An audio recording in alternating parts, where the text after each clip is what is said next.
Dan kita sudah tersambung melalui line Zoom bersama dengan Putu Cantika, beliau adalah equity analyst dari NH Korindo Sekuritas. Ya, selamat pagi Mbak Cika.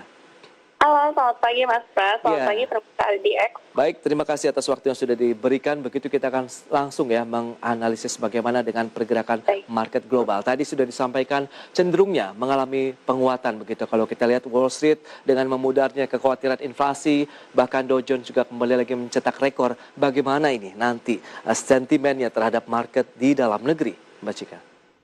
Iya, oke. Untuk market review dulu sebenarnya untuk di hari Jumat ini kan sebenarnya kita IHSG sempat mengalami penguatan tipis ya, sekitar 0,17% ditutup di level 6.022. Nah, untuk hari ini sebenarnya kita lihat IHSG sebenarnya masih akan cenderung proyeksinya lebih konsolidasi. Karena walaupun dari sentimen global itu mayoritas lumayan sudah ada katalis positif, tapi sentimen dari dalam negeri seperti lonjakan kasus COVID yang kemarin sempat mencatatkan rekor tertingginya, kasus aktifnya 21.000, dan juga bisa kita lihat dari tingkat bed occupancy rate-nya di Wisma Atlet itu udah menyentuh level 80-90%, which is itu juga lumayan tinggi. Ini juga menjadi sentimen yang mendominasi pasar saham Indonesia. Walaupun dari sisi global itu sebenarnya kemarin kan kita sempat takut ya dengan adanya taper tantrum ya, kemungkinan adanya taper tantrum. Namun The Fed sendiri sudah membicarakan bahwa sebenarnya dia tidak akan melakukan adanya perubahan kebijakan moneter secara mendadak, walaupun sebelumnya itu ada inflasi. Kalau kita mengacu pada data inflasi di Amerika Serikat cukup tinggi, dan juga kita lihat pemulihan ekonominya terbilang cukup cepat ya.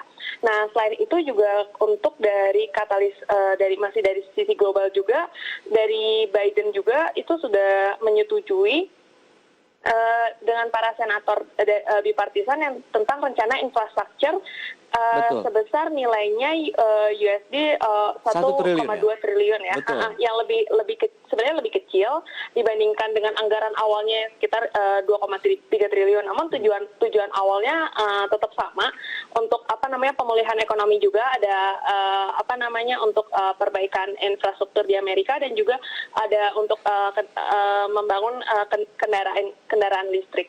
Ya, itu dia, memang kondisi di Amerika Serikat justru menuju ke arah pemulihan ekonomi. Sementara kita di dalam negeri saat ini juga nampaknya masih berjibaku dengan adanya pandemi COVID-19 begitu, dengan virus yang berbeda begitu, dalam artian dengan varian yang berbeda. Anda melihat ini akan menimbulkan satu kekhawatiran tersendiri tidak tadi? Memang kita lihat keterisian dari rumah sakit rujukan ini sudah bisa dikatakan sudah hampir penuh. Bahkan sudah sampai ada yang tidak bisa menampung lagi dengan adanya kedatangan pasien baru. Apakah ini juga akan mempengaruhi psikologis dari market sendiri? Iya, sebenarnya kita kalau bisa dilihat ini jauh lebih strong ya market kita dibandingkan dengan tahun lalu. Walaupun sepertinya ini lonjakan kasusnya cukup mencapai rekor lagi dibandingkan dengan tahun lalu.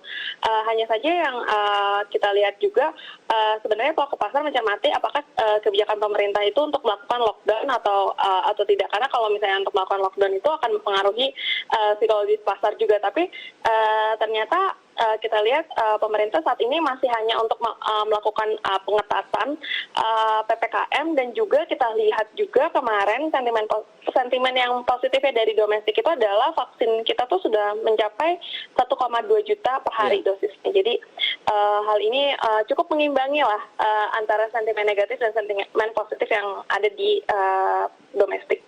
Baik, ada